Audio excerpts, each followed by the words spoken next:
Hi, good afternoon, everyone. With regard to our lectures, this is the recording for our lecture on Unit uh, 2. So we're going to look at Unit 2. It's a part that we have covered already in the workshops. So I'm going to run through it and quickly highlight a few items for you.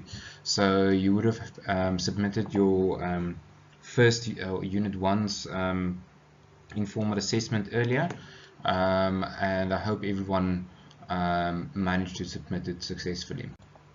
Okay, just looking at Unit 2, we're looking at organization and structure of the construction companies. So it's like I said in the workshops, this is more overview to look at how the construction industry in South Africa looks, and because this section is covered more broadly in COMR with Mr. Alf Deacon.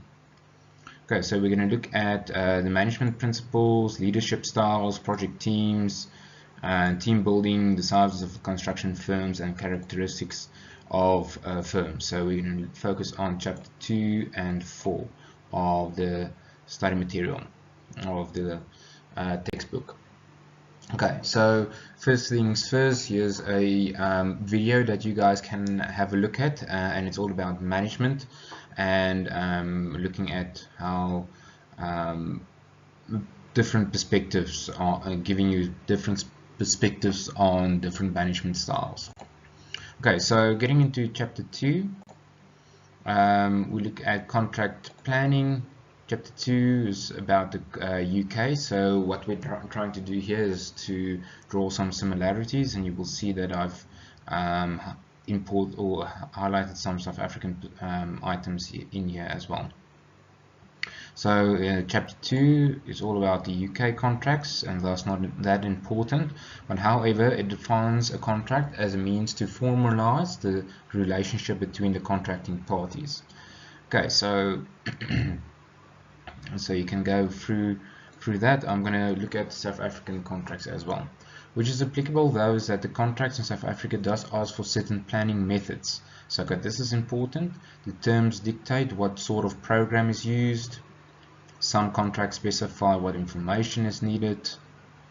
It may also dictate how the information is presented. Okay, for instance, your program, certain contracts ask for different information. For instance, the JBCC doesn't give very much detail of how your program should look, whereas the NEC has very specific guidelines.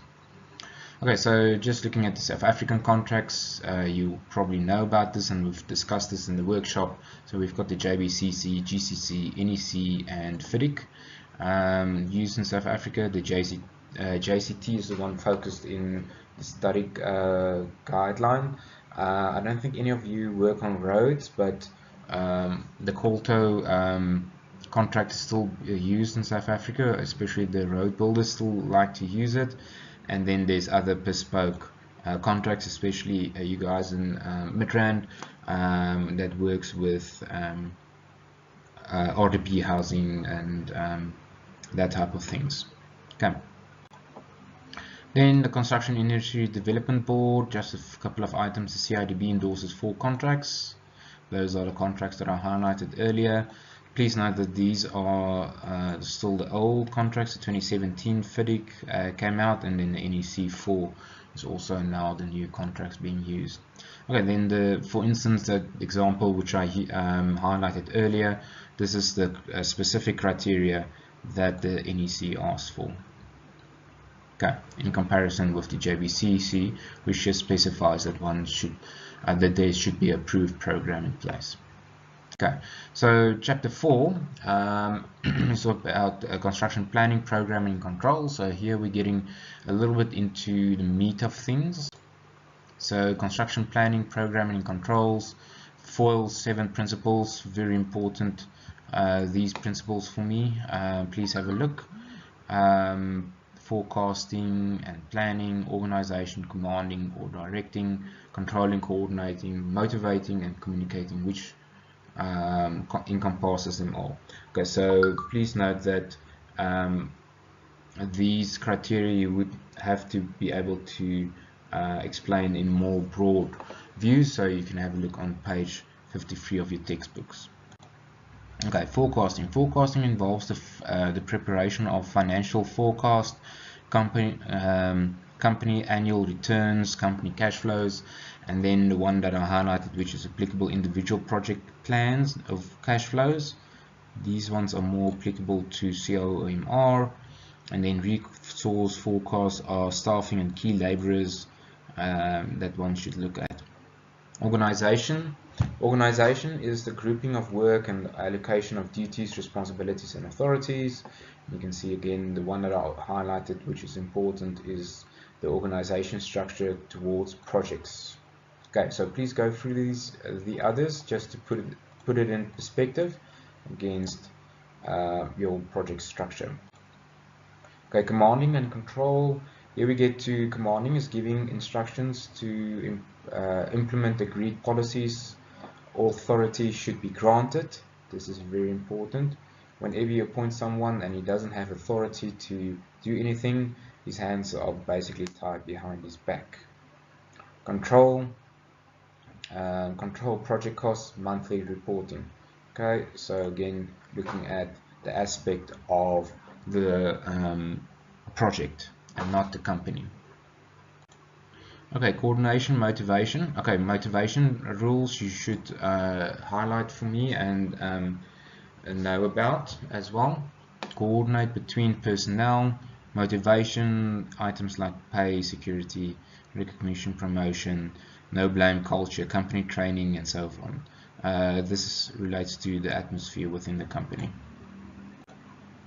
Okay, communication, it all boils down to common sense. I think in the workshops, the example that I used is if you see anything is unsafe or if it doesn't make sense, you can phone the structural engineer, for instance, if you're unsure about structural items, phone the civil engineer about levels, phone the architect about aesthetical or design items, but please make sure and rather ask a stupid question than not asking a question at all and then being red-faced if things is wrong.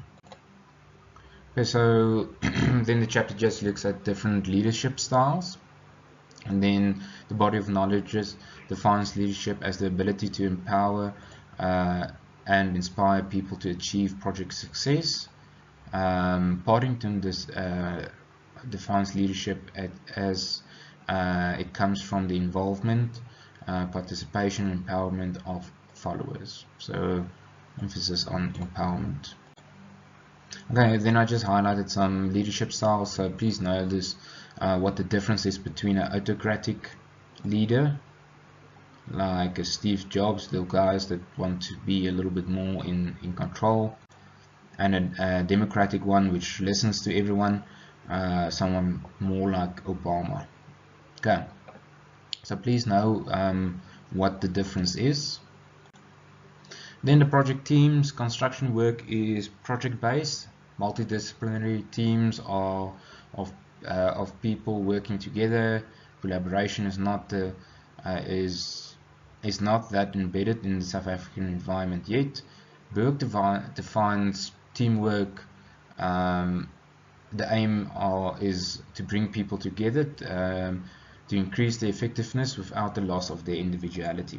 Okay, then the project management themes define it as teamwork is when people work collaboratively towards a common goal. Teams grow until they subdivide. Okay, just another thing on team building. Team building at base, construction teams are temporary. Usually they have a core team. Some people perform better as individuals. The comment about getting cold, wet, and muddy has truth in it. It is about commitment. Okay, then just looking at the sizes. Okay, so you have small firms, fair size, large business, very large business. This is okay.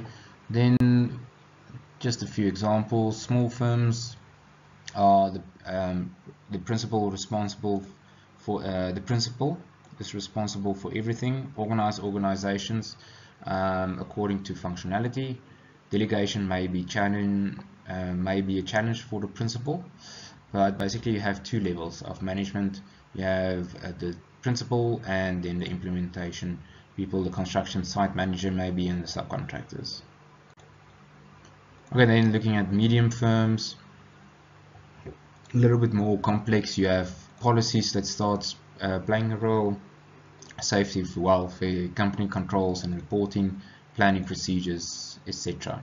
Okay, so you've got your principal director, contract manager, construction managers, and then you've got your subcontractors underneath these guys, and then they basically your construction managers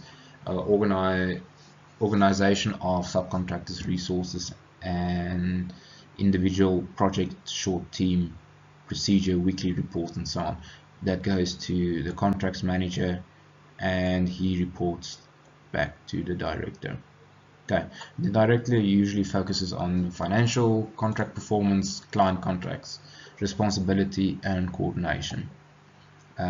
This is now for the contract manager. He has a certain role, looks at the reports, and makes decisions on what to be done. So you can see that's basically the trend. If you go to a larger program or organization, it's just exactly that the previous one, just escalated more. So there's more emphasis on specialization. Emphasis is placed on key dates, bonuses, etc. Okay, so please have a look at the specializations depending on what type of construction firm it is and how large the company is. Okay, the business unit approach is basically the same, but it's just your business is just divided into such a manner that the organization are divided according to the work, and not within a region, but also countrywide. So the role of the business manager is taken by a senior construction manager, or it is shared between the construction manager and the senior QS. Okay, and it looks typically like this. Your business units usually divided in different units according to the work. Business unit 6 manager, you have your contracts manager, and you have project 1, project 2, project 3, project 4. So the units may be anything like looking at civil work or looking at building work. One might be roads or whatever. It depends on how your units are structured. Then in the very large firms may have a subdivision of that things, but this is more or less an example. You may have a Bloemfontein office in a central region, and then Kimberley Kuruman as one office, and the Bloemfontein region as another office. You have a manager for them, then you have a regional manager for each, and you've got the building managers, project managers, material coordination, site engineers, and so forth. And then they might between them share some functions. For instance, if the one has a professional QS on the one side, he may be used in either region to look at certain aspects, or if there's maybe contractual challenges or anything like that. Okay. Okay, so your large firms divisions are created to cater for different products, e.g. As listed on page 65 and 66. The divisions are created to group work according to the functionality, project services, geographical location, customers, capital, and projects. And then some examples are given in page 68. Okay, and then the second part of that video of motivation you can have a look at. So you'll probably have watched both of them already. Okay, thank you, and that's unit 2. So yeah, please go through it. I'll post the informal assessment shortly for you guys. Thank you. Bye.